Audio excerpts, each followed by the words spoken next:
Right, good morning everybody. Welcome to our February board meeting. Can I welcome Gabrielle Jones, who is from our Gender Equality Network, here as part of our regular guest appearances. Gabrielle, you're extremely welcome. Can I also welcome Ellen Armstrong, who's here because Ted Baker is away and you're deputising.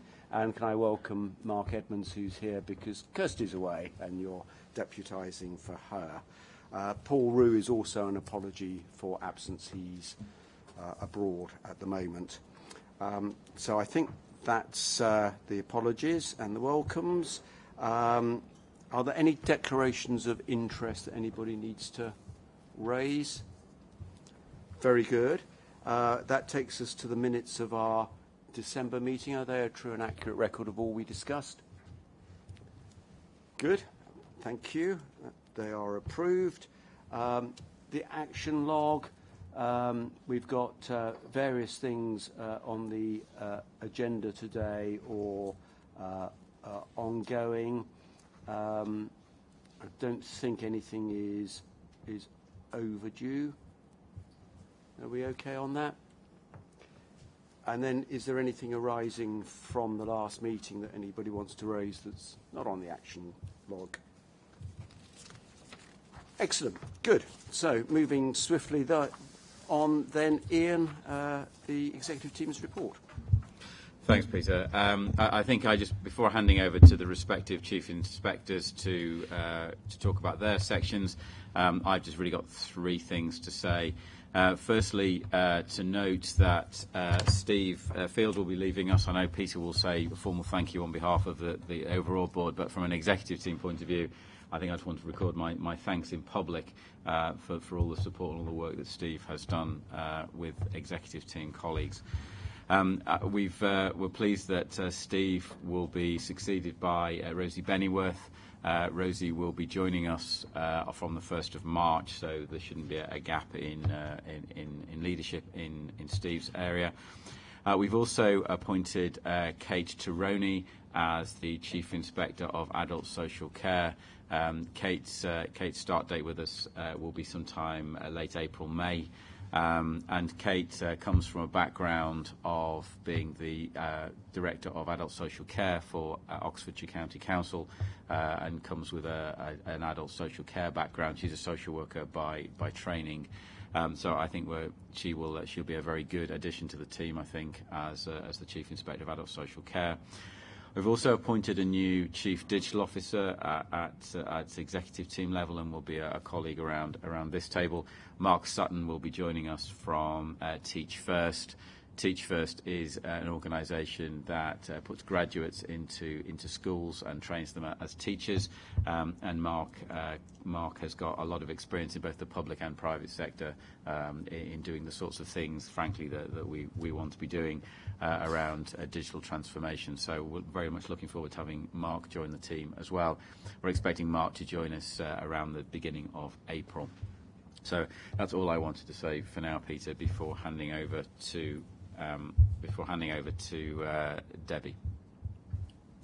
Thank you, Ian. Just an update on the market oversight. On the 22nd of January, CQ issued a warning notice against Advinia Healthcare, and that was complied with on the 24th of January, and all stakeholders were informed. So that's...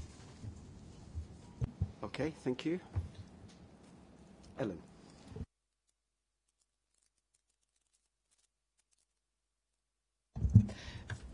Reporting from a hospital's perspective, mental health, so my colleague Paul Elliott, who leads for mental health, has been very closely involved into the inquiry around detention of children with children and young people with learning disabilities, and the session has taken account, the inquiry has taken account of a thematic review to look at some of those issues. Paul's been closely involved in that piece of work. The committee has yet to publish the report, but at the point it does, Paul will remain closely engaged in reviewing anything we need to do as a regulator on the back of that. The second issue then would be the publication of the CARC review.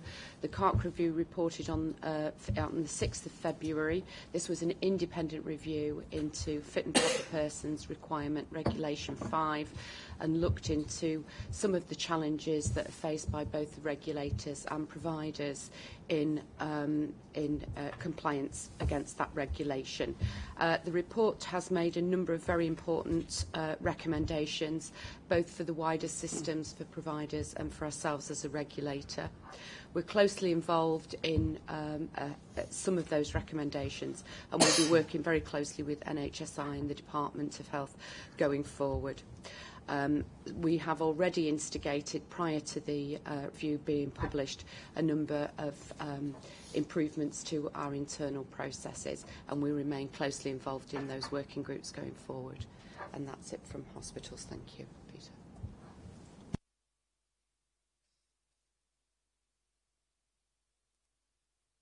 Thank you very much, Peter.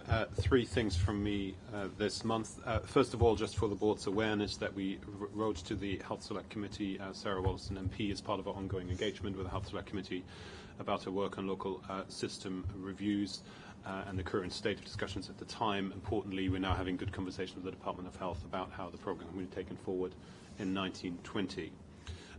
Secondly, I wanted you to be aware that our work under the strategic priority of encouraging innovation and improvement continues around how we engage with new technologies and innovation in care services. We've been awarded £500,000 from BASE, the Regulators Pioneers Fund, which was set up last year, which has enabled us to set up a small team and some research to look at what good looks like when organizations are implementing new technology and innovation, particularly how they ensure that quality and safety is maintained while being able to take risks around new technology and innovation to implement that.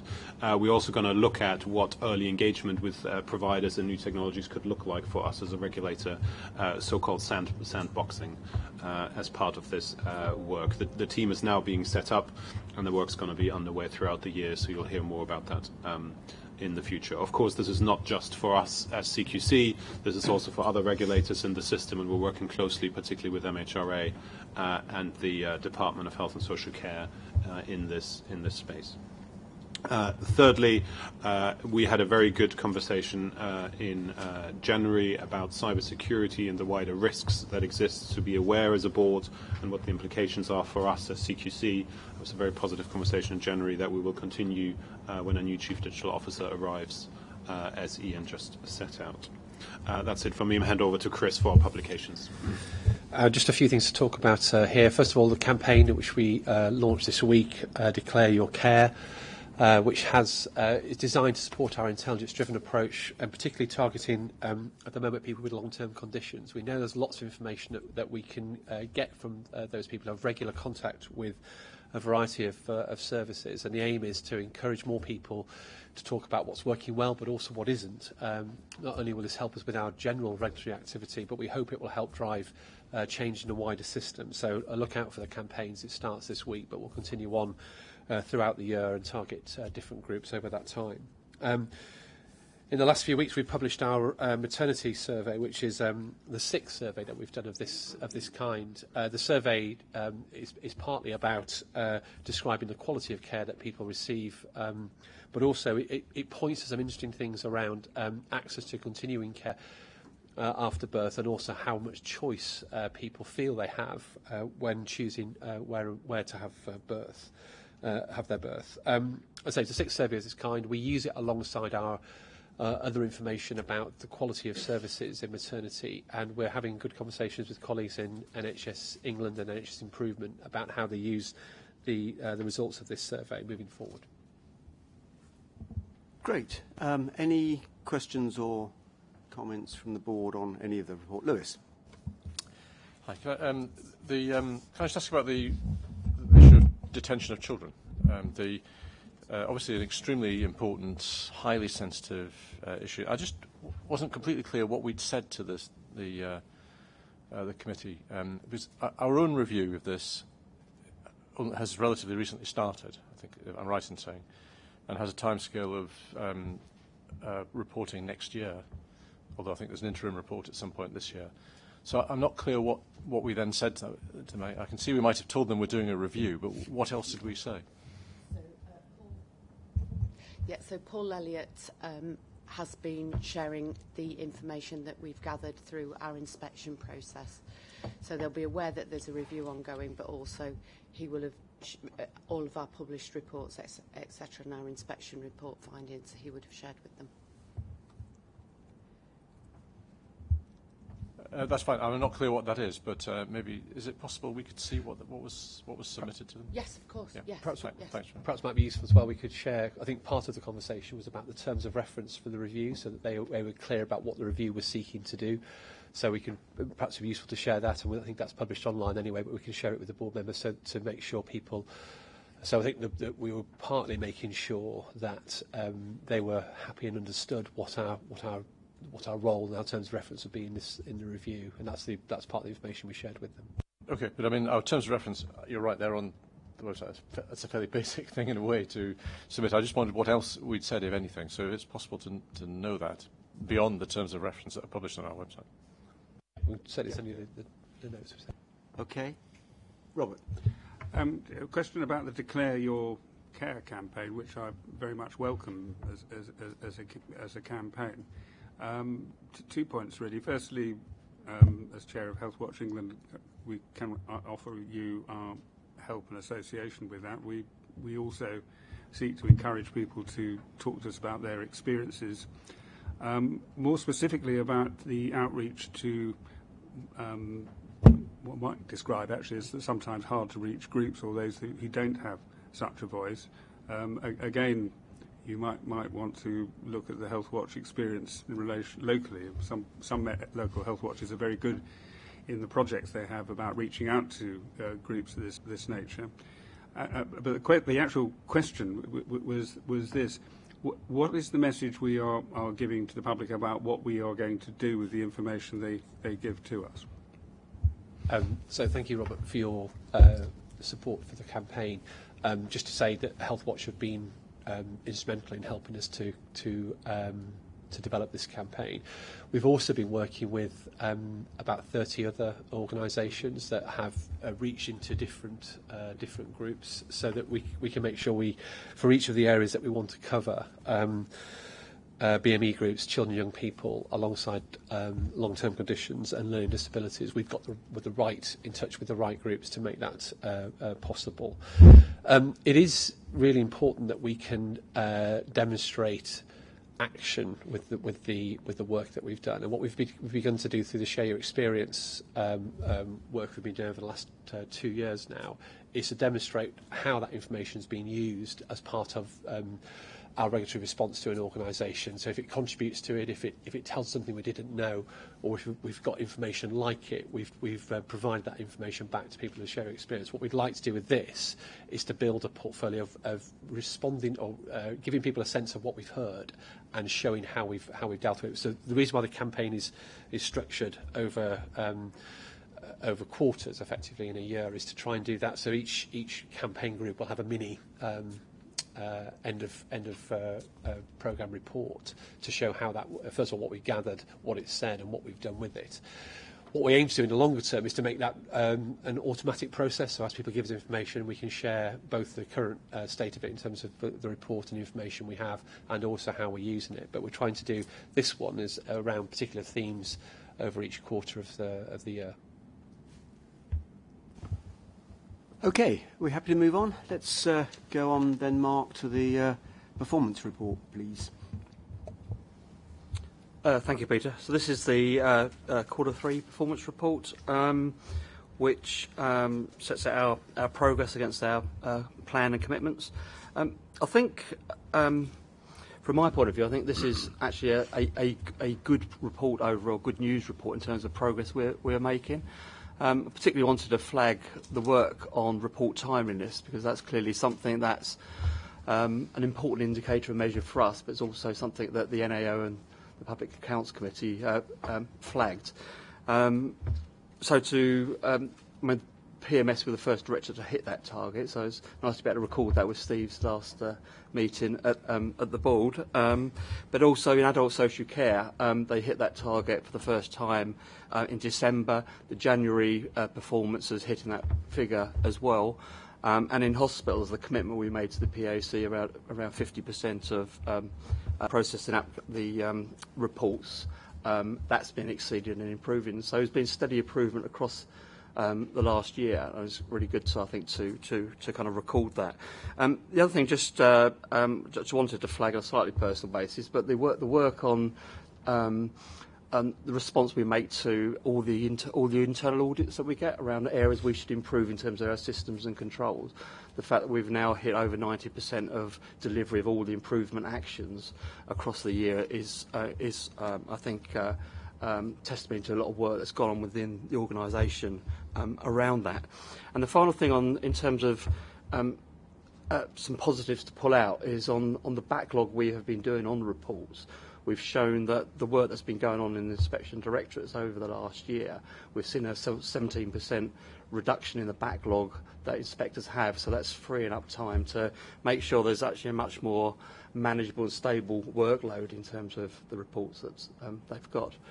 I think also on the reports, on the areas where we have been flagging underperformance, we're starting to see that even where we haven't hit the targets, we are seeing some improvement in those areas. So it's clear where we've got plenty of work still to do. But I think the trajectory in progress is one of improvement, which is good overall. And clearly, at the moment, we're reviewing our measures and targets for next year. But on the finance, and Chris might want to say more, but we're forecasting a 0.2 million underspend on our revenue and 0.8 on our capital funding at the moment. So we're in a better place in terms of bringing that forecast together.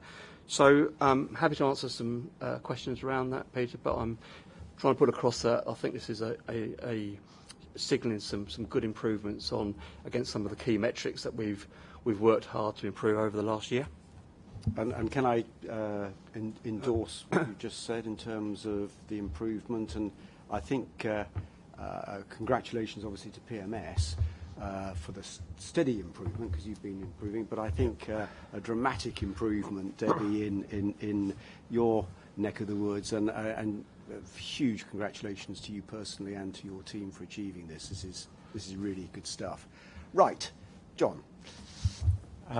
Really, my first point was just to endorse what you indeed have said, that PMS has got some great results and fantastic stuff in ASC, and these are the green shoots of the quality improvement and transformation programme we've talked about a lot, and now we're seeing some results actually come through.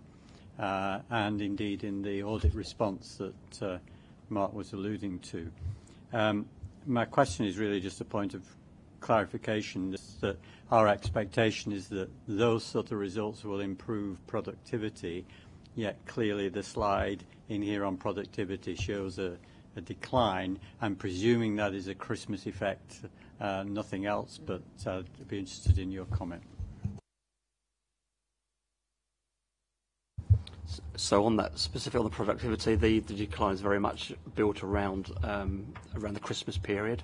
And we should start to see, as those kind of indicators become more sustainable, that we should be freeing up the time to make sure that we can increase that productivity in different areas. Steve. Thank you. I thought I ought to say something on my last meeting. I've been quiet all day. We liked it. Thank you. So thank you for the very positive feedback. A couple of things I'd like to say. So on our performance in PMS, we found it really difficult to hit the 90% barrier, floating at about 87, 88 for a year or so, because of how the target is actually constructed as a sort of rolling sort of figure. And but what we did 4 years ago was introduce sort of lean quality improvement methodology across the whole of PMS, and that has worked. We've got a lot of innovation going on, and so I'd like to record my thanks to our team. we've got a lot of people who really want to innovate and change things, and they want to work across CQC. And it's pleasing that we've hit 96%, and it stays that way for January in figures you haven't seen. And that's it's about lean, it's about innovation, it's about getting the teams at local level on board. And you'll see, if you burrow down into the staff survey, that we've got some fantastic staff survey results in PMS for engagement. And if you look at how the team work, it's really good. And on productivity is quite a difficult one, because it's a balance between the number of inspections you do and how you monitor. And our inspectors are helping adult social care at the moment try and address their backlog in the central region. And of course, when we start to look at productivity, we need to start to look at cross-CQC productivity and work, not just within the silo of a particular directorate, because increasingly we will need to have cross-CQC work in the regions, in the 7 new NHSIE regions, because we're having some difficulties in London trying to keep that productivity going as well, where we've got very high levels of enforcement still in the capital city. So it's quite a difficult one to report, but I think the future will be how we all pull together, releasing staff and working for other directorates as well as our own, and how we record that to make sure that everybody's clear about what we're trying to do. But I'm delighted by the results, and I'd like to thank on record our teams all the way up from inspectors and down from DCIs, because I think they've done a wonderful job for patients. Thank you. Other questions or comments? Jura. Just a quick question around the managed our resources. The turnover, the avoidable turnover is 22% over a year, and the reasons given are sort of opportunities, and it seems quite high, but I know, with a lot of knowledge workers leaving because the way the organisation built, and I know it's people who are home workers, it's sort of a difficult way of managing, but I wonder if we've got a plan to reduce that turnover. I don't think we have a specific plan to reduce that turnover. I think turnover and sickness are things which we look at an individual director level and an individual team level as an exec team. It's something we look at on a very localised basis. I think, to be frank about it, there is people come from and go back to provider organisations, and there's a lot of churn in provider organisations. So I think what we're finding is people are able to go to new and interesting jobs in provider organisations. I think we are considered a good place from which people come because of the experiences that they get working for us. So there's a certain inevitability around some turnover. I also think, certainly from my experience of when I talk to people at inductions, is that we recruit people from provider sectors who are used to working in busy offices or busy settings, and are then predominantly working on their own, and some people just simply don't like it. And I think it's a function of the sort of work that we do and the way that we're organised. And it's difficult to see how we fundamentally change our working model unless we move to some kind of office-based model, and I'm struggling to justify how we would do that. So I think it is part of our overall people management strategy, but we haven't got a plan specifically to reduce turnover, to answer your question directly. Can I just add to that? I mean, the overall turnover level feels about right to me. I mean, I'm not sure what the right turnover is, but if you've got a sort of 10 or 12% turnover rate, that means people are staying on average for about 10 years, which is pretty good. So the overall level I feel comfortable with personally. I think the really interesting and worrying issue is the people who come and go in a short space of time. And we put in a lot of work a year or so ago, and the chief inspectors may want to say something on this, to exactly the point Ian's making, that a lot of people think that home working is going to be great fun and solve all their problems, and actually they don't like it when they get there. And we, particularly in the directorates other than hospitals, where you are not even in a big team when you're out on an inspection, people are missing that social engagement. So a lot of work was put in to try as best we can to make sure people accepting that sort of role really understood what it involved and were going to be comfortable with it. I don't know, Debbie, whether you all want to add to that at all, or Steve? No, yeah, and I just support everything that's been said, really. The worry is those members of staff who do leave within a short period of time, and we need to explore why that is. So have we got our induction right? Have we got our offer right at the actual beginning? But, we have some fantastic staff who stay a long time and will go back and benefit the provider organisations, as Ian said, and also we benefit from people coming in with a different experiences and different skills and seeing how the sector works outside compared to regulation. So, yeah, it is that balance, but something that we need to look at. And plus the induction programme, we're doing a lot of work with the induction programme at the moment to make that more, to make that a longer period of time, and to make sure that people, when they leave the induction programme, do have the right skills and have the right team around them to support them going forward. Yeah, Lewis.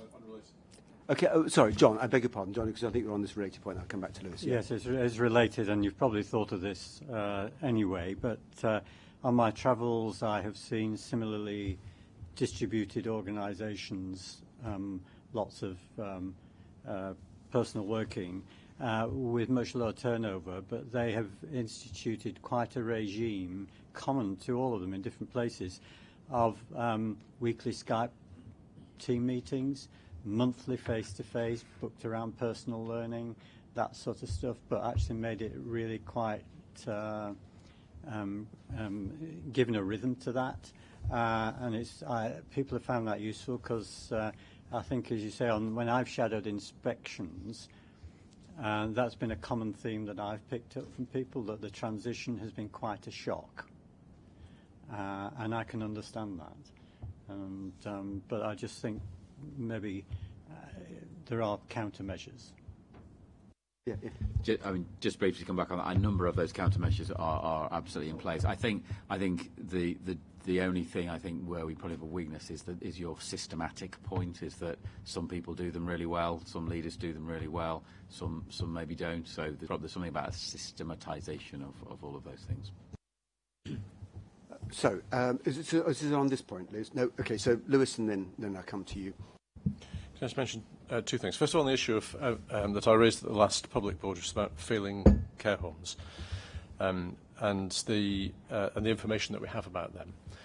There was a commitment at the last board that we would have some more detailed information about to set out a sort of dynamic picture of what happened from re-inspection and enforcement action and so on.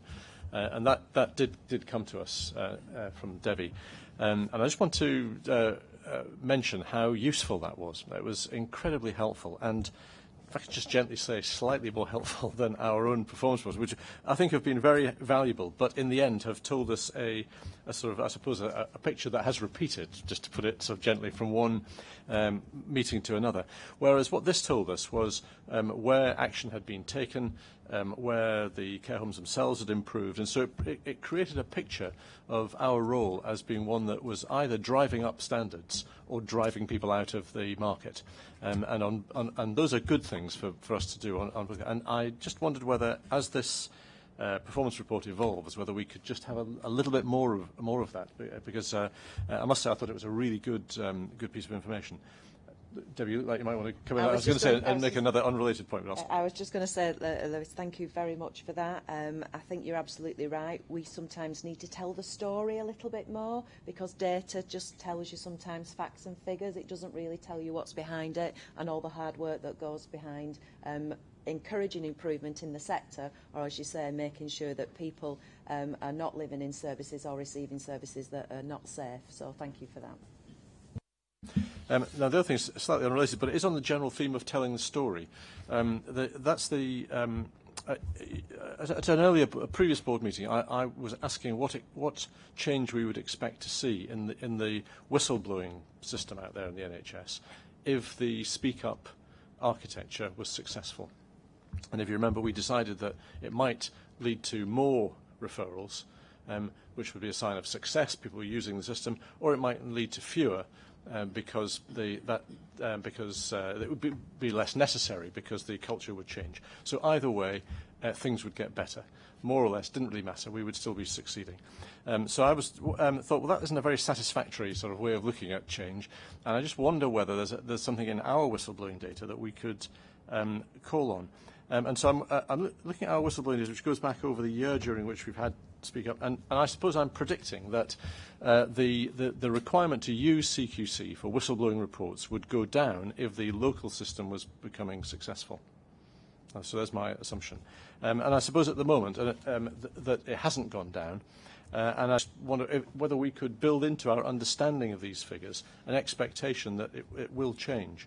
Because if you look at what we've got here, we've got a fairly steady, relatively high number, several hundred every month, whistleblowing reports. Our own response to those whistle reports is really, in the sense of doing something active, it's really quite small. It looks like it's about 5% where we feel that we need to either respond by inspecting or bring forward a previously arranged inspection. The rest of the time we simply make a note of it for some future date, or we pass it on to somebody else. Now, I don't know whether that's right or wrong. I don't know whether we've examined whether that's right or wrong, whether we've looked at a sample and decided whether that's the right decision. But in any case, that's our pattern of response. And it would, and given the sensitivity of whistleblowing, I suppose it would be useful to have some reassurance that the whistleblowing response of the system as a whole, of which we're part, is improving. And I don't know whether we at the moment are seeing any sign of that, or whether we can predict when we would see a sign of it and check. Do you want to answer the question, Robert, or no, you ask? I just wanted to add to it, if I may, which is, and I suspect I've mentioned this more than once before, but the grey bit on the chart, which is the point really that Paul's been talking about, is there some way we could break that down a bit more? I mean, I'm afraid the impression I get is, and it may be inevitable, but this is actually, we've just stored the information and it disappears into a mat. This is not encouraging to people who think they're big, and correctly think they're being quite brave telling us about stuff. And I just wonder, and actually, as it's been said, very little of this chart shows us actually doing anything in response to a specific whistleblowing report. And quite a lot of even that is asking someone else to look at it rather than us. Which suggests to me there's something not quite right about either people's understanding of what whistleblowing is, or our definition of it, or what we do about it. And I'm not sure which of those it is. And I really think we need to analyse this a bit more, if only to demonstrate what is true, which is that we take this very seriously. So interestingly, I'd actually scrawled on the slide while I was reading the papers at the weekend that we should review that we have taken the appropriate action. And I don't know whether that should be, or maybe it already is part of our internal audit programme. That was something that I similarly came to the same conclusion. That is not to suggest that I think otherwise, because whenever we've looked at individual cases, we have almost always found that people have taken exactly the right action.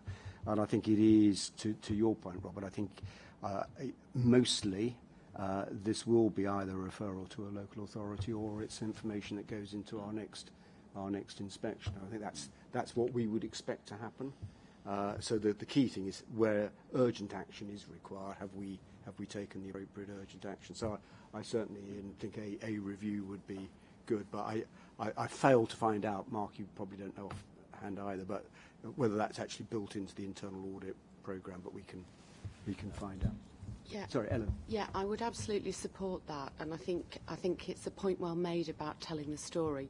So I'm very confident that we respond very well to individual whistleblowing.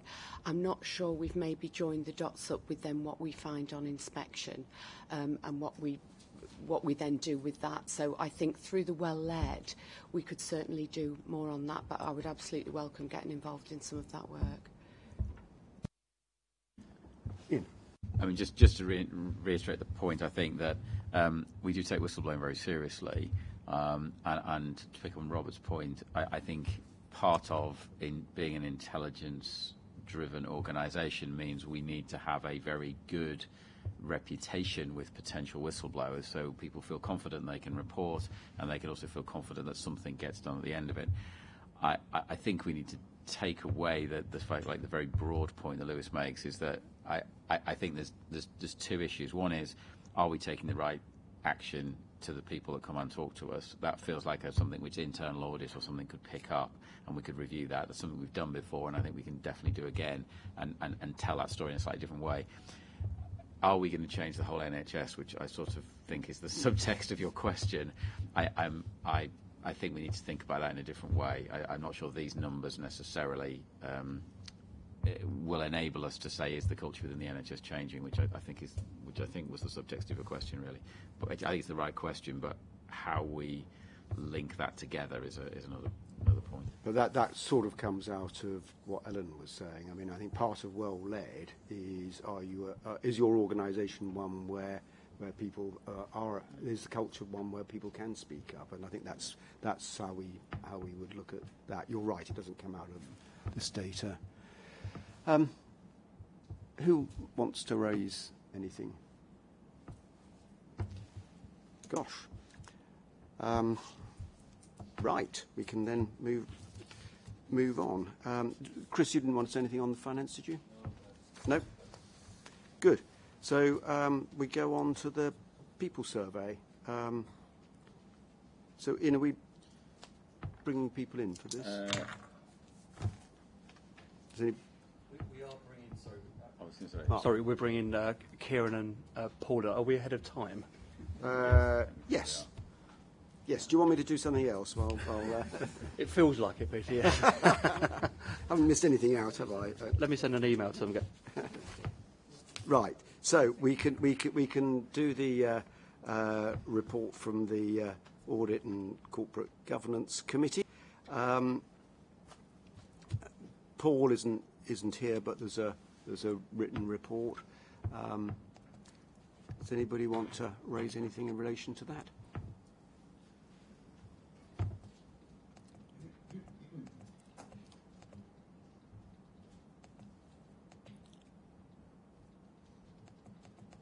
Right.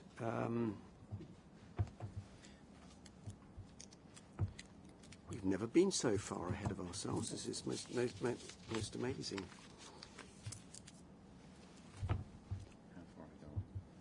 We're 10 minutes ahead. I mean, we're not. It's not like we're hours ahead. Oh, Mark's going to help fill the time. Mark. And not to fill time, actually, Chairman, there were two questions that I had from not in the pack, but from the communications that we had from Debbie in the last month. And Debbie, I was just wondering, in terms of the enforcement actions that we take, in your report you showed that there were several appeals to tribunal for a variation of registration to remove a location. And I just didn't know how much time that took. And so that's a productivity issue, but that's not under our control, I imagine. So that was my first question, if you could just give some information on that.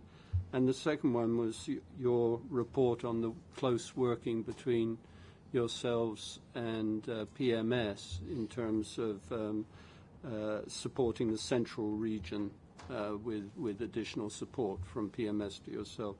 And you said that that would give a good insight into ASC, which I'm sure it would enhance teamwork. But I guess the critical thing there is how we capture those learnings and bring them back into the organisation. I just wonder if you could comment on those.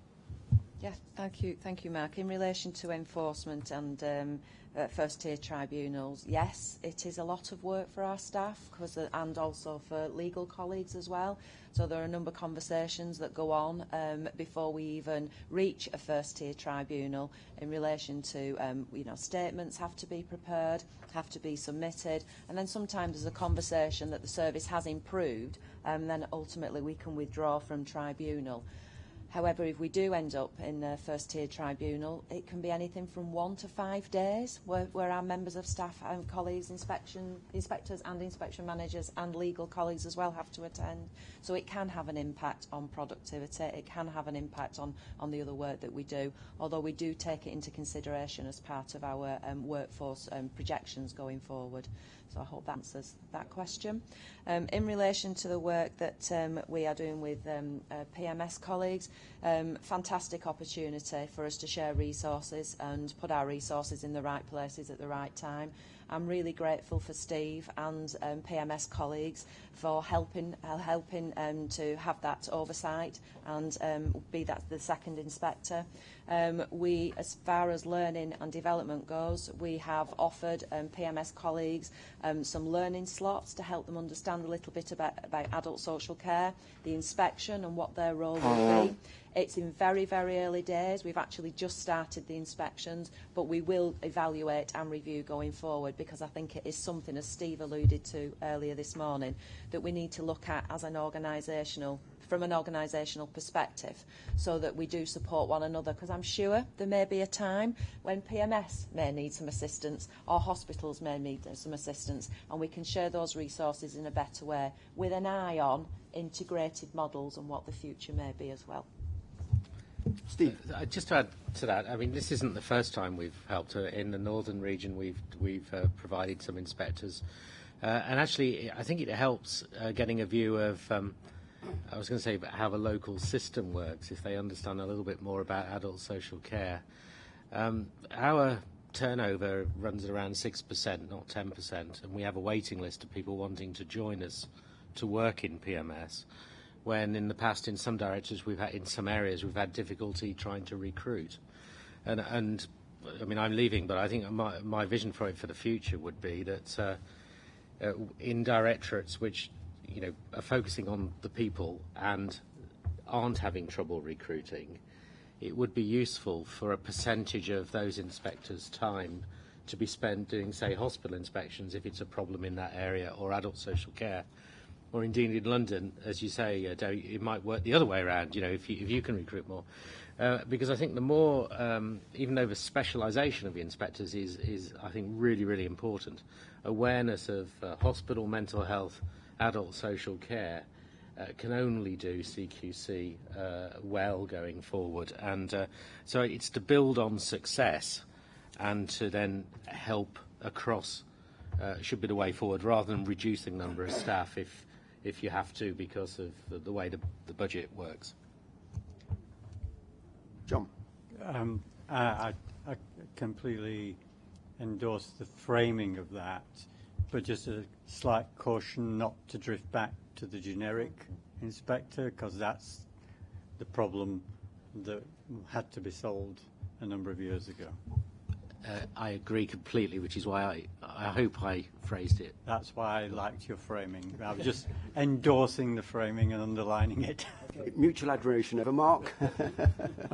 Just to say, I think it's quite a nice segue into the next section, but why I asked the question is that there is a challenge to the organisation from the survey in terms of skills and career opportunities. And so the opportunity to not be generic, but to move between and build skills across the directorates. I just think that's an opportunity for us. But thank you. No, absolutely, and we'll make sure that we build that into the evaluation as well, Mark. Chairman, so can I add to that? Because this is really the nub of what CQC is about. It's about the people. And I think I'm correct in saying, although I haven't got the figures in front of me, but I think the most successful team, certainly in the operational directorates on the staff survey, was the local system review team. And I take lots of credit for that. Thank you. In fact, it's nothing to do with me at all, really. But I have a fantastic team. But the great thing about it is the LSR team was drawn at virtually no notice. Created, we put lots of training in, but it, in fact, comprised people from all of the directorates, and not just adult social care, hospitals and us, but there were fantastic strategists, analysts, policy people, people supporting from Kirsty's directorate, and we had really good finance input as well, didn't we, Chris, from you, which was great.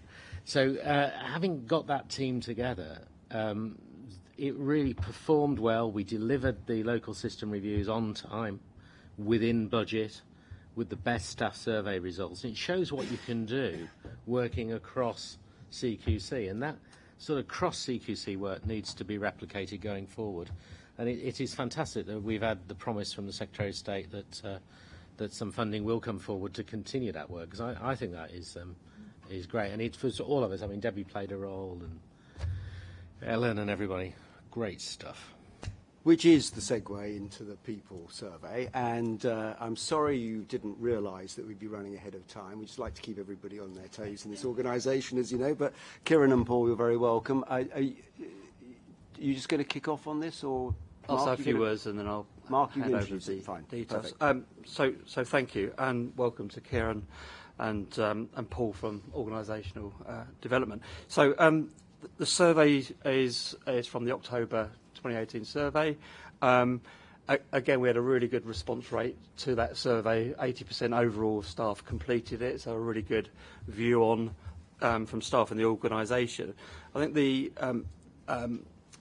results of the analysis that have come through have been discussed with the executive team, with the leadership team, and actually within directorates and across all parts of the organisation. So there's a conversation that's been going on since the results that came out, which is important to kind of recognise in terms of our action planning.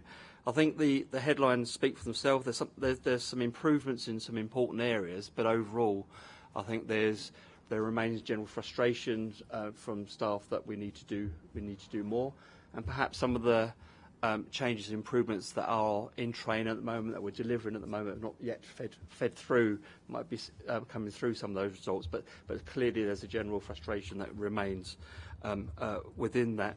We've set out 4 priority areas for improvement, and we've particularly asked 1 or 2 members of the executive team to sponsor each one of those 4 areas to make sure we get the right traction in delivering some of the activities and improvements that we want to see.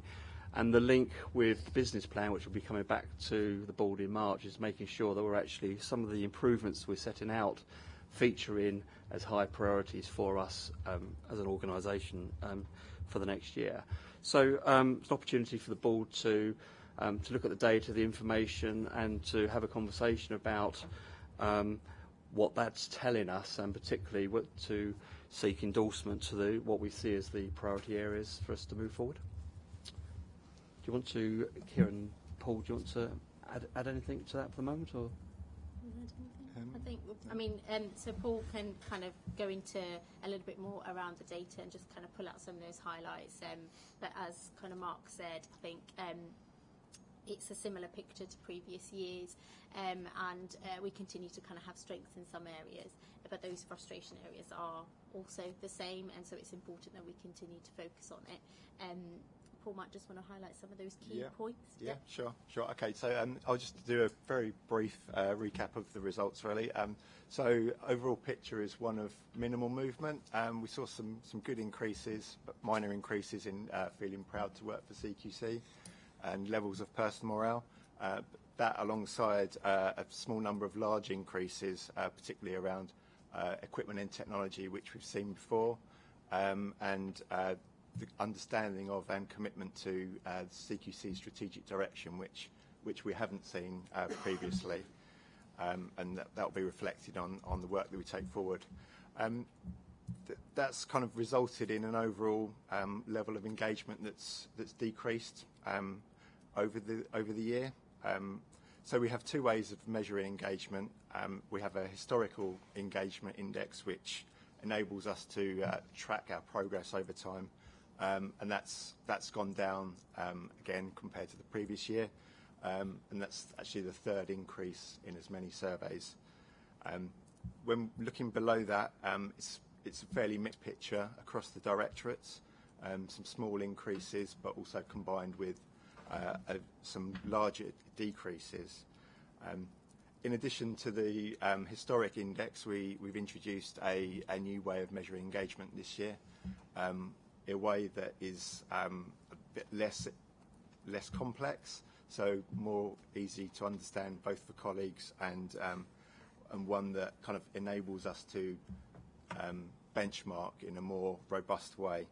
And so that's a similar method that is used in the civil service people survey, for example. So that's whether people, it's a 3S model it's called, whether people feel that they say positive things about the organisation, whether they'd like to stay working for the organisation, and whether working here essentially inspires people to do the best work that they can. So that's a Strive model. And generally we see that colleagues are more positive in these areas, which gives us quite a positive engagement score, and one that benchmarks well with other organisations that might be similar to us, for example. So in some broader terms, the survey tells us that commitment to CQC is strong, and people are very much connected with our purpose, our values, and believe that our work makes a difference. So we've got some really strong high scoring scores there.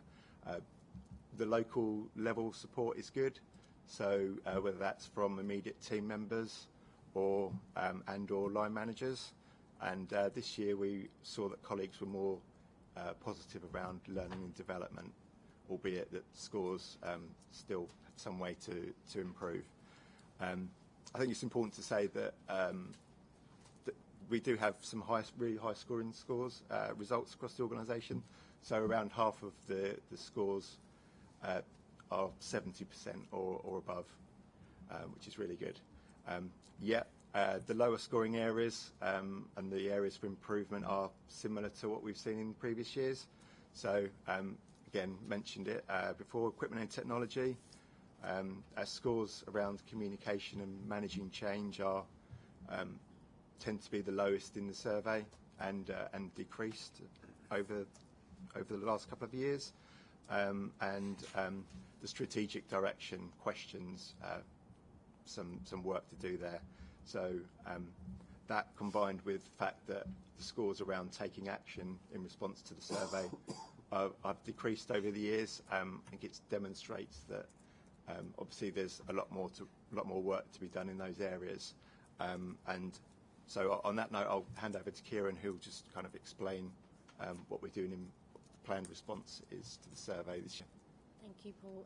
And so, our approach to action planning, as Mark has suggested, is to kind of set out a corporate action plan, which is in the paper.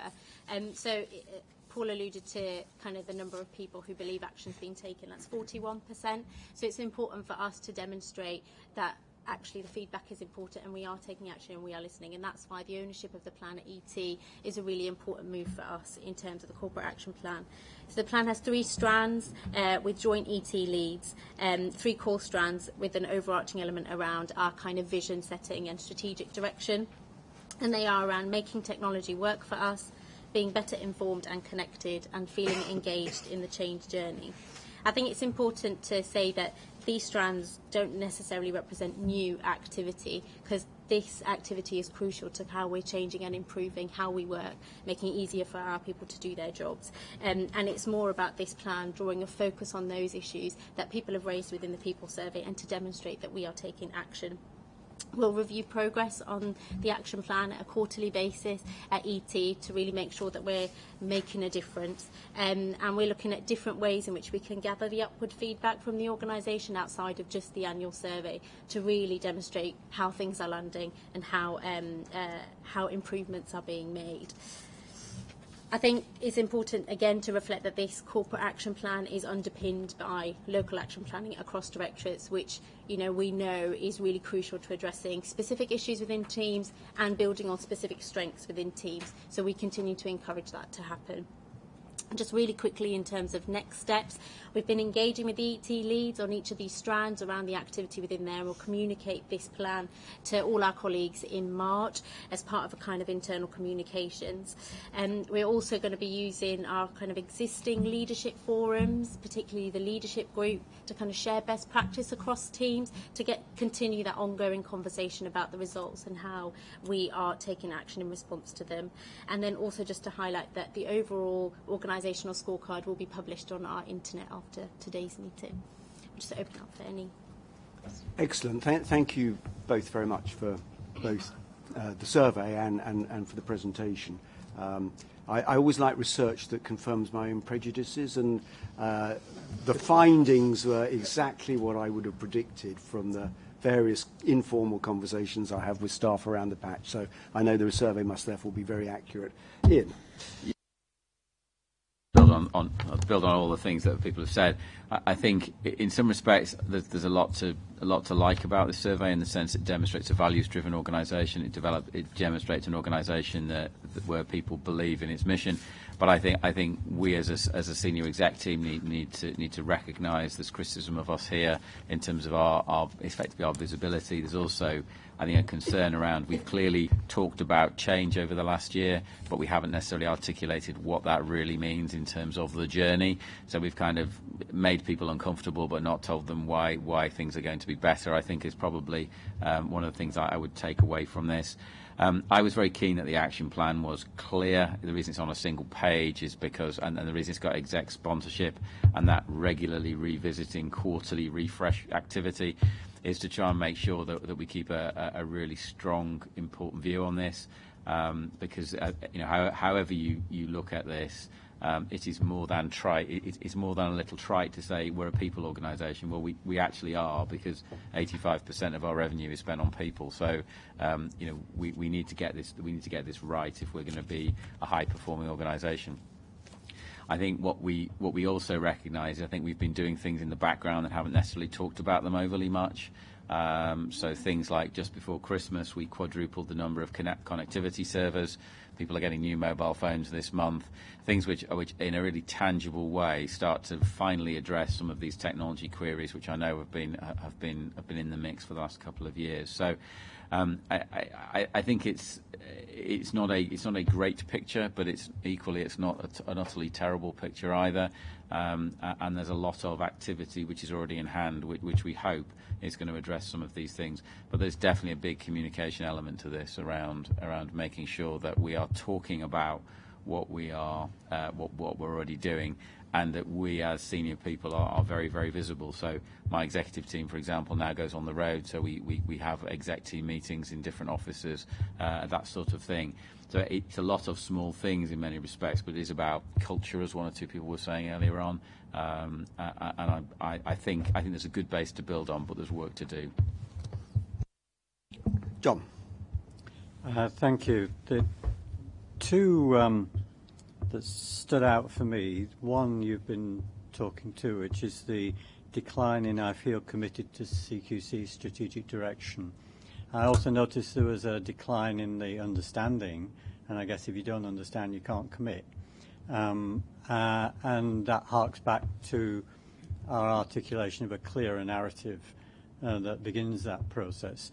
But a secondary thing is, are we confident that underlying that is just a communication? Or is there an element of perception that there isn't a resonance with the very strongly expressed core values? I'm not saying it, I'm just sort of floating. There may be other things underneath that. And is there a differentiation of positivity or negativity amongst the different groupings in CQC? Is there a segmentation of this that will give us a handle on that? Because clearly it's important that the transformation requires people's buy-in and ownership of it. So that's why I'm raising those questions. A second and unrelated in a way is the score for feeling that you can develop and grow within the organisation, and just a few words on addressing that would be helpful. But the first one probably the more important of the two. Well, if I can just pick up the first one, I think it's difficult to know the answer to your question around do we know. I think what we do see is big variation across teams, and that's not necessarily between directorates, it's between teams, and that would lead me to suggest that There's variation in terms of quality of leadership at a frontline level, and the skills that individual leaders have. So we've got work in progress to support frontline leaders. Some of the communication activity is giving leaders material that to enable them, because I think some people would like to do the right thing but aren't quite sure how. So we need to give them some very easy support to do that. But if we've got the proper feedback loops in place, we would probably be able to answer your second question around whether we know. I think I wasn't expecting an answer because I've just raised it, but I just wonder if it's worth doing a little bit more work of digging just to really tease out what underlies that perception, because that may help us to address the issue. Chris? I agree, John. We've been in the middle of some work to review how people are viewing the changes that we want to make next year in the context of the strategy. And I think you're right. I think there is a perceived difference, I think, that we need to try and understand and unlock in different areas about the original intent of the strategy and where we are at the moment. And I think part of it is around trying to, as we talked about earlier, trying to link the actions of next year to the strategy to make that connection really palpable, and to, I think, as Paul talked about earlier, to have it based in outcomes that matter to people in the way that people will work. So I think there is a bit of work to do to unlock that. There's also a little bit of work to do, as Ian said, for leaders to feel confident about having those conversations. And I don't think the difference. Some of the differences we see between different teams are about people's confidence to be that person, to have that, to be the leader in that conversation, and to present a picture of the next year, which is a difference from where people perhaps were. So I think both those things are important. But the work we'll do will uncover that and help address it in terms of the products that we offer. I mean, to give you some reassurance a little bit, if I may, although it's anecdotal. I mean, I quite frequently talk to groups of our people on our strategy, and when we get into the more detail of what the strategy really means, I have never had anybody come and say, I think that's the wrong strategy. I've had people come and say, I'm not sure you can deliver it, and that's a different conversation.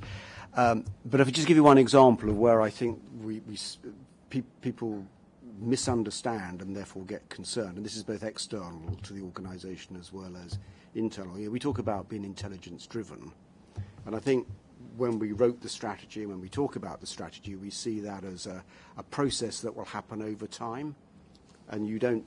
But some people think it means on a day to be determined we will stop inspecting and we're just be intelligence driven. When you explain that, absolutely is not going to happen, not in my lifetime anyway.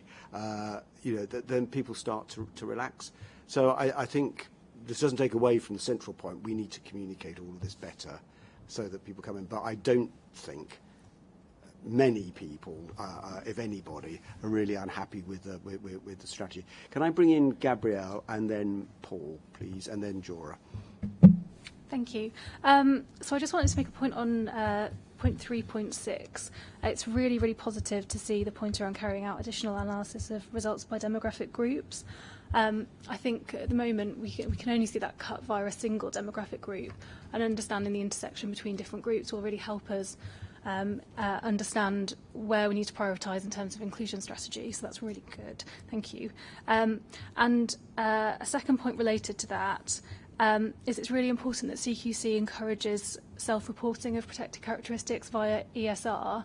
And I think at the moment there's both a lack of understanding of how to do that and why it's important, and for some staff they may not feel that it's safe for them to do that at the moment. So it's really important that we think about that too. Thank you, Paul. What was interesting in the interaction you had with John is that you used the example of you going out and having a conversation, and the conversation changes something, and at the end of it people understand something they didn't before that. Now that's sort of what all this is about. It means those conversations aren't happening, or or not happening, as you're saying, Ian, across the board. So they can't be guaranteed to happen. They happen when certain members of staff have the capacity and confidence, leadership staff have the capacity and confidence to have those conversations, to have precisely quite a difficult conversation you said about intelligence-led, not happening on a day.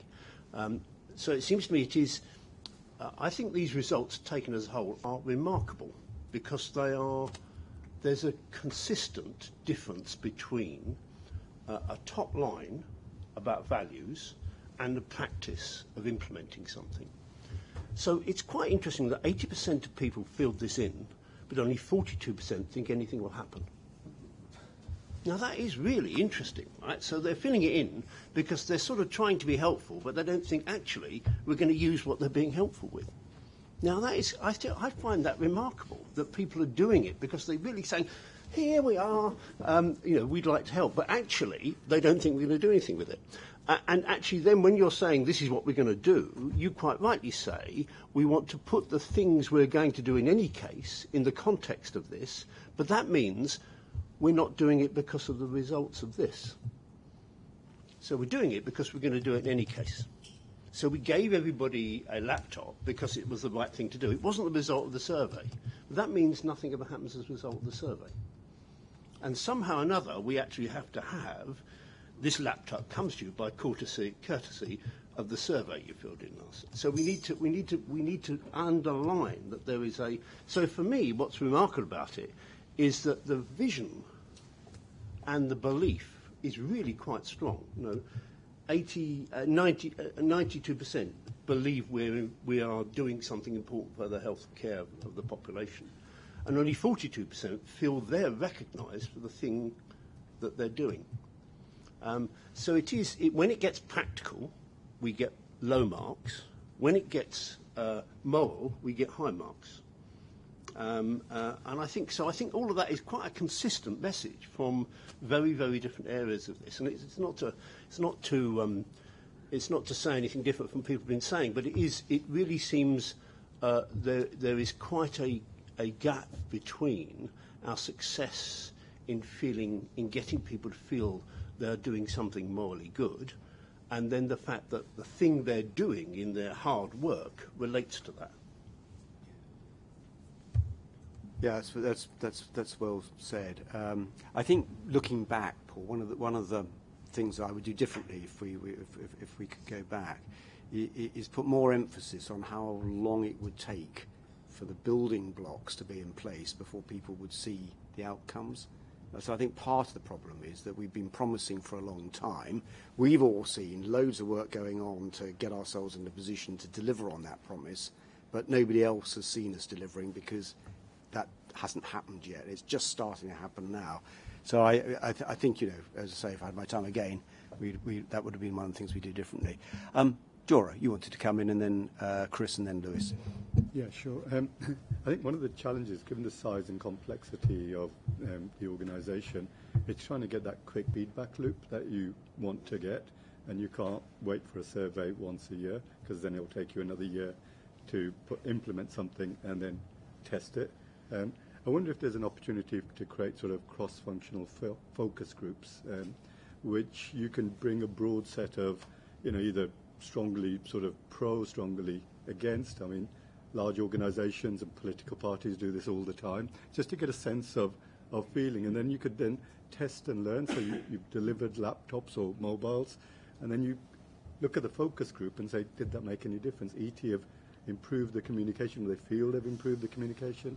And then you get a feedback quickly back. So it's a quick way of not doing a massive survey, having a cross-functional team, learning from data, and then seeing if your messages are resonating. Just a suggestion. Chris. That really plays to the point I was going to make, really, which is so the highest negative score on question is around is change effectively implemented. And I think we just need to really understand that everyone's perception of change will be completely different. What change means to people will be different. All of our responses are around strategic change and how we get our message of strategic change out, and that's really important. but people will have been filling this in because they've had a team restructure, because we've taken too long to fill in vacancy, because we've moved their desk to another side of the office. Change is different to everyone. To that point about checking in, are we really addressing the action we're doing? Does that really address the point? I think it's really important. Thank you. Lewis, and then Liz.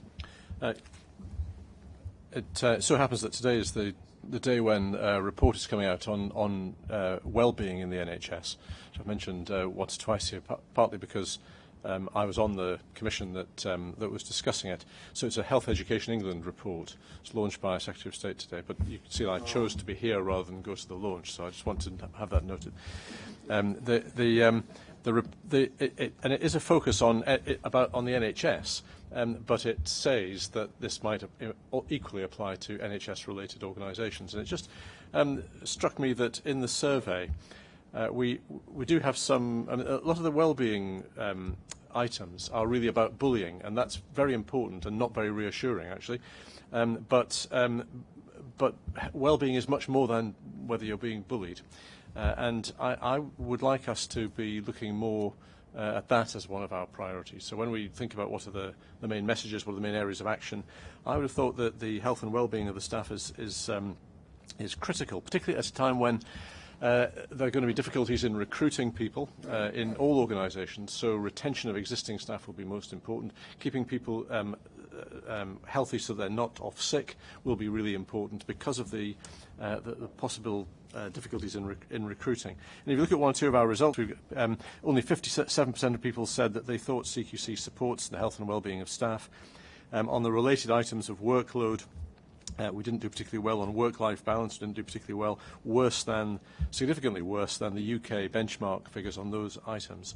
So I would just suggest that this is a coming issue. This is going to become a bigger issue about our responsibility to the well-being of staff and to create the circumstances, the workload patterns, but also just the day-to-day working experience and supports that would keep staff in work and relatively healthy.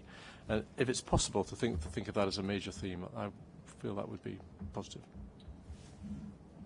Yeah, so I know, Chris, I'm going to bring you in a minute to comment on some of the other things, and Liz was waiting to speak, but go on, Ian. Just quickly on the wellbeing point, I think I would probably slightly disagree with having that as a theme. I see it as a consequence of the other things that we're doing for, ironically, all the reasons you've just described. The organisation did a lot of work on well-being over a long period of time, and again, I think there is something of an organisational generational question here as well, that when I speak to new people at induction who've been here a couple of months, they say this is a fantastic place to work because they get freedom, they get to do all sorts of things that they didn't, and it's much better than where they were before, and therefore they'll perceive well-being in a positive way, whereas the people who've been here for a long time may I suppose, as other people have said, become a little jaded perhaps to what's going on. But I'm really keen that we keep this really focused, and that things like well-being is a consequence of the things we're doing rather than trying to chase well-being as a set of actions in and of itself, if that makes sense. Just say one thing, but there is a report published today which sets out what those actions might be, so I think it would be at least worth considering whether. Anyway, I understand your point. So let me bring Liz in, and then Chris, I come back to you. Liz. Yes, thank you. So I think, everybody's been saying this survey tells a slightly different picture from previous surveys, which have mainly been fantastic on commitment to purpose, but kind of a lot of people lacking the tools, whereas I think this time there's a bit more uncertainty about supporting the strategic direction, understanding the strategic direction, a little bit more maybe about the leadership, and obviously there's a lot of change that people are experiencing in the organisation. So two things. I really support what Gabrielle said about it would be really useful and interesting to see the breakdown in terms of diversity characteristics. We saw from the report by Roger Klein that there were some quite worrying differences. For example, people from black, Asian, minority ethnic communities amongst our colleagues having much less confidence in the fairness of promotion opportunities and things like that. And we see there's something generally in here about, is there a chance to develop? But actually, is that affecting different groups of people differently? And I think we need to understand that. So that's one thing. But the other thing is about I really welcome the fact that we're focusing on in our the action planning on communications and also on engagement, because the communications piece is critical. But I also think, and we know that in some areas of the organisation, teams and groups of people are very involved in innovation, in working out how to create efficiencies in their areas of work, new forms of reporting, new ways of doing things and so on. And it would be interesting to know whether in those areas where colleagues have been really involved in making change, there's more confidence in the change than where people are just being told about it. And I suppose something that speaks to the kind of the dispersal of leadership, enabling people to get involved in these changes, seems to me, intuitively, it seems like the right thing to do, but I don't know what the data says about where the different kind of responses come in the organisation. But it would be quite interesting to know that. Chris, your turn. Helpfully, I can provide a linked answer to those two questions, so it's good to wait. So just go back to Jorah's point. So we've just done some work recently to talk to both the networks, obviously, that we have regular conversations with, and a couple of hundred colleagues from across the organisation. We asked them 3 questions. One about when did you last have a conversation with your manager about the strategy being implemented. When you did have that conversation, did you describe how you'd be working differently? And if you want to find out more, where would you go? And Liz's makes a really good point. People see this when they see this relation to their role. So how well the local leaders are at describing the context, so not just repeating the information that they've seen somewhere else, but interpreting it for their team and describing what will be different for their team is really clear. Without embarrassing Debbie, in adult social care and in some of the areas of registration, whether there was a general sense of being much clearer about the implications of change. There was a stronger support for what the strategy was trying to do and the implementation of it. I think the challenge for us is how to, as Paul's often described in terms of narrative, is making the story meaningful to each group. And part of that is about equipping leaders so they can have those conversations, and part of that is being clear ourselves about what the intentions are for next year. So I do hope as we get into 1920 we're clear about what the intentions are for next year, and we can interpret that in a way that supports that ongoing engagement. One of the things we're trying to do with that is to have groups of people responsible for the change, so rather than have the narrative story be symbolic, it will be actual. So it'll be groups of people who will be telling the story of the change as it's going on, and I think that'll be helpful to make that link between strategy and what's happening in reality, but it'll also make it meaningful for those who are not involved in it but can see it happening. John, yeah. Just briefly, Joe's point about taking a sense check on a more regular basis. I just wanted to throw in the example of Leeds NHS Trust, who had a big transformation programme called the Leeds Way, and they set up digital communication between ET and all the staff in order to identify misperceptions that were occurring and being able to deal with it quickly, but also create a consistency of message and not relying on sort of the Chinese whispers as it trickled down. The guy responsible for it, the chief executive, Julian Hartley, I know he's now doing some stuff on a common basis with NHSI, so he's probably around London a bit if you wanted to chat. But I found when they have 7,500 staff, I just thought it was a neat way of doing it. Robert. Lewis has sort of mentioned it, but I'd just like to ask a question about the results concerning bullying and harassment. Obviously, as always, the numbers, absolute numbers, seem small, but are much more important probably than the numbers. And I thought there was a slightly concerning figure there about the source of the alleged bullying and harassment, which seems to be equally divided between peers, line managers, and more senior managers. One can quite understand with numbers this size that one wouldn't particularly wish to publish the sort of more narrow breakdown of where that is. But 2 questions really. One is, do we have breakdowns available as to the impact of this type of behaviour on BAME groups and others? And I'm not sure, because there's a different question about discrimination which may or may not overlap. And the second is, given the granularity presumably available to these figures, what action is taken in relation to them? Can you answer that? Perfect. Thank you. So in terms of the breakdown of all of the results, but particularly the bullying and harassment and discrimination questions, we can only report on them where the numbers are more than 10.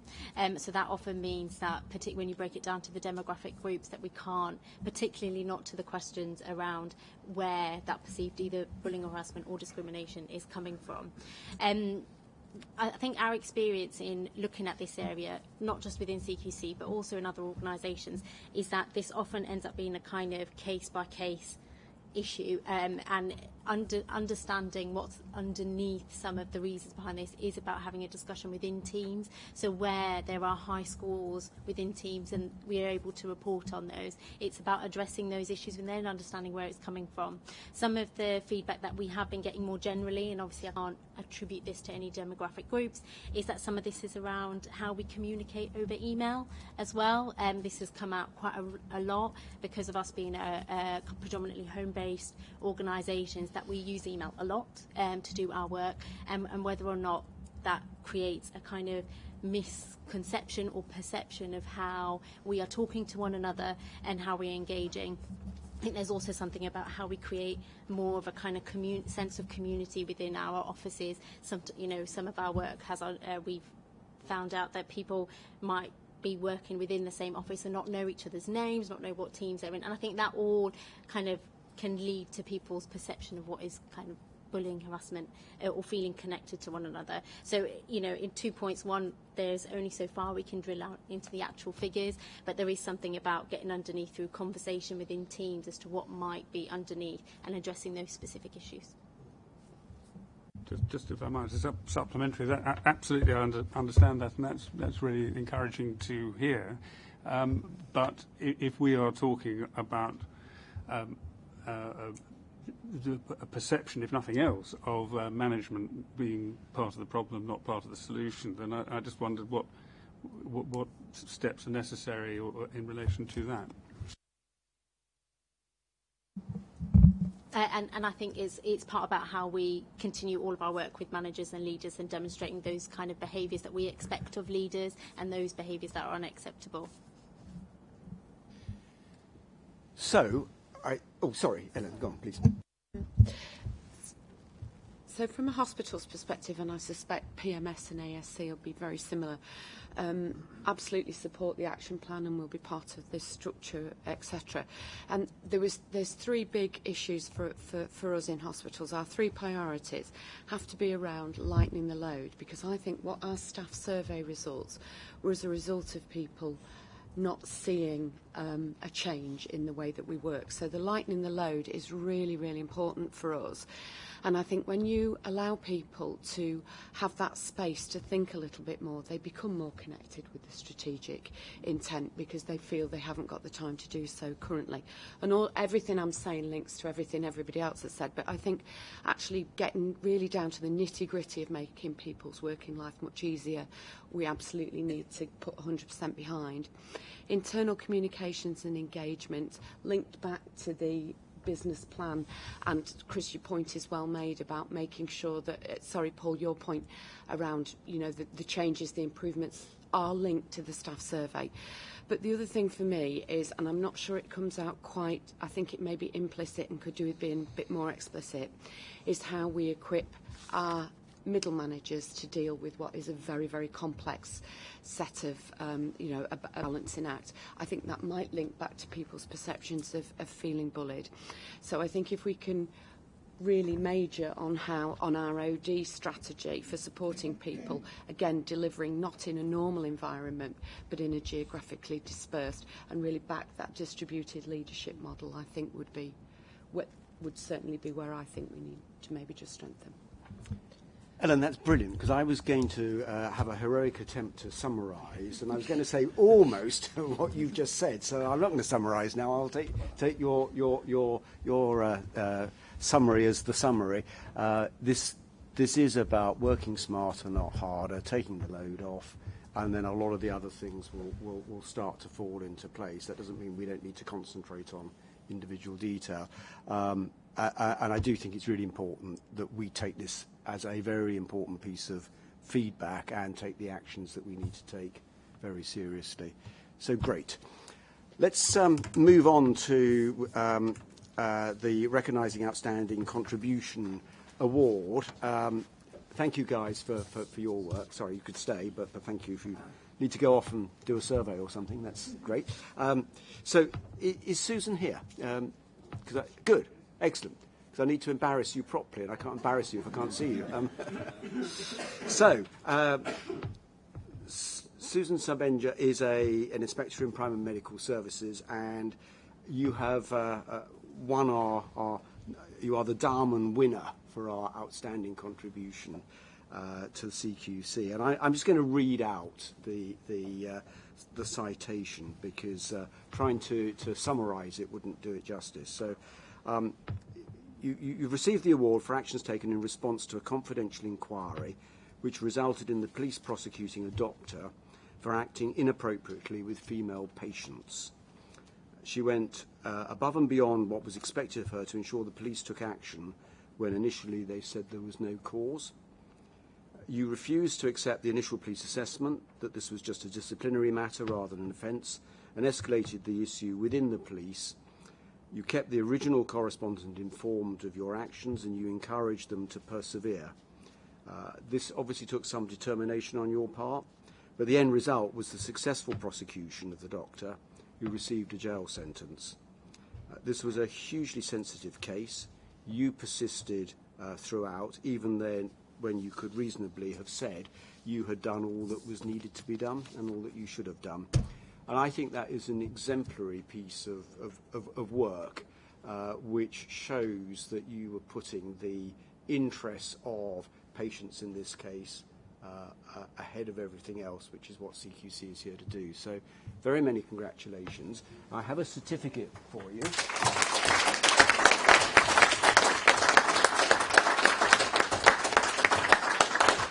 think we're going to have to walk down here, I think, because I'll trip over the thing over there otherwise. But very many congratulations. Thank you for what you did. And we will take a photograph in a minute. Okay? But thank you.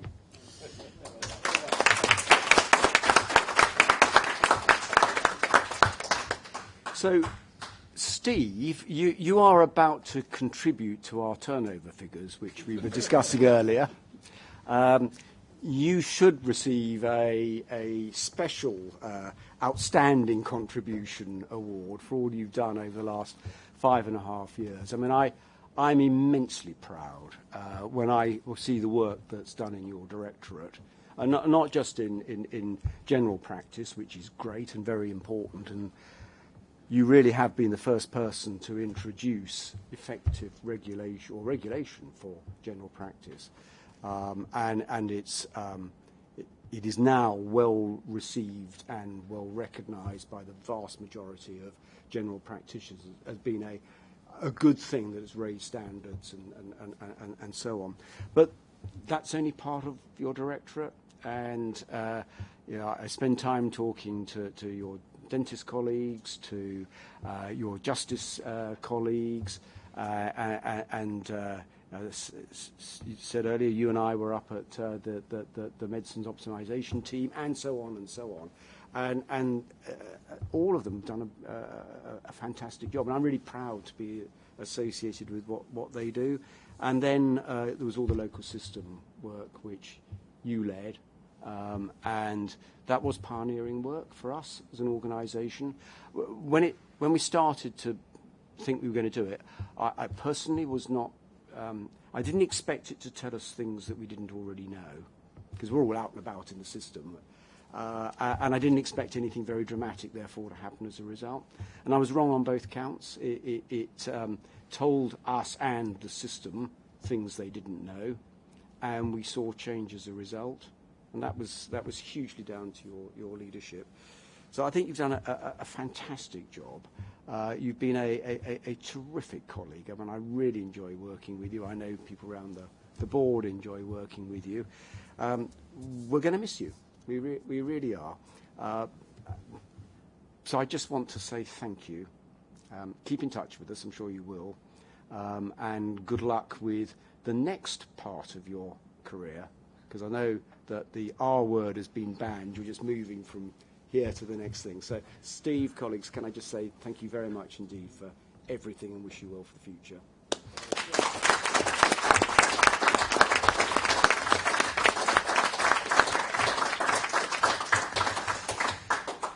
So, board, is there any other business anybody on the board needs to raise? Right, so that closes the meeting as such, but that does give us an opportunity to have some questions from the public who are here. And I know there was a question, and I've completely lost who it was from. Who was it from? Robin. Robin, would you like to take the mic and ask a question?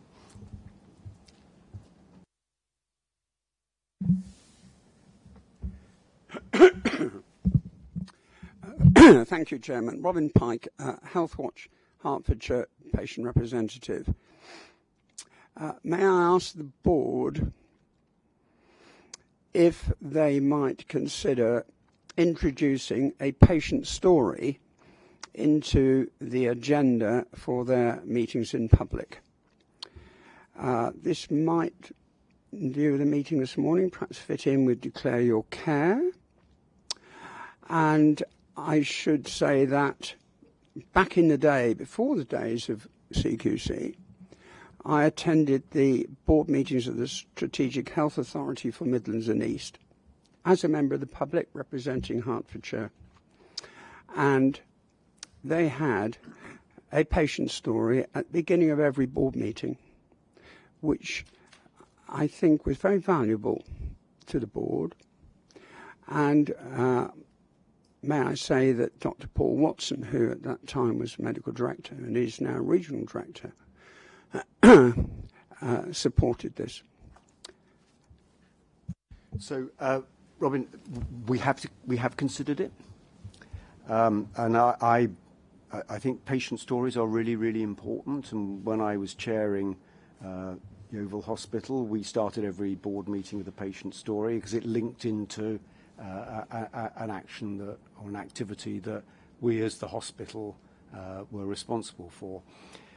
The reason I said we considered it, and the reason that we haven't done it is twofold. One is a consequence of time. I mean, you see a part of a board day. You know, we actually started at 8:30 this morning, and we will go on after lunch. And this isn't one of our longer meetings. So I think, just in terms of, and I think to do a patient story justice, you need at least half an hour. And given that we aren't the provider of the care that would be involved, which you were when you were in a trust, you'd actually need to have the provider and the patient to get the full story. So half an hour would be a minimum. And I just don't think we can lengthen the board day any further. And the reason I'm not too worried about that is that there were many other forms of engagement. So that board colleagues jointly and severally have with patients and service users. So I don't feel that as collectively that we're missing something that we would get. Chris, I don't know if you want just to sort of talk a little bit about some of the ways that we engage with patients and service users. It certainly is very powerful to hear the voice of people who use services in our work, and a lot of the work we've done around driving improvement has taken the voice of people alongside the voice of providers and has shown the difference that organisations make. I've been lucky enough myself, I know Bren's here today, I've been lucky enough myself to go into different communities and hear the impact of both good provision and poor provision in our work. I think there perhaps is something which links to as we change ourselves. So we had a day a month or so ago where we talked a bit about what the future of the website might look like and also what the implications of that would be for service users. And I do think it's important that we can have a good conversation about those changes, bringing the voice of people and the voice of and providers and others to that conversation.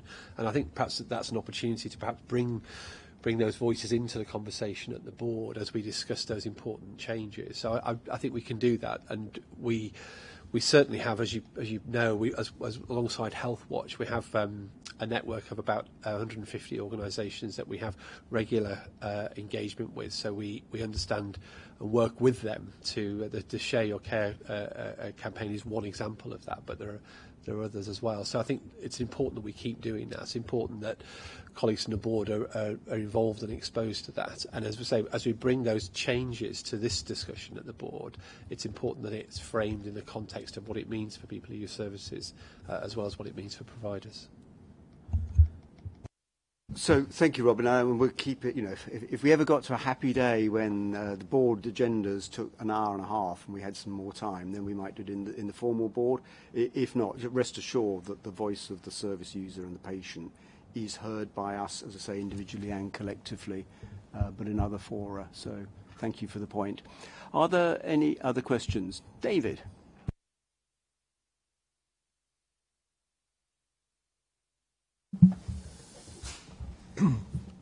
David Hogarth, Neighbour Care, St John's Wood and Maida Vale. I wanted to go back to the thin green line. That's the thin green line that appears in the whistleblowing performance report, indicating the number of whistleblowing events that have triggered a responsive inspection.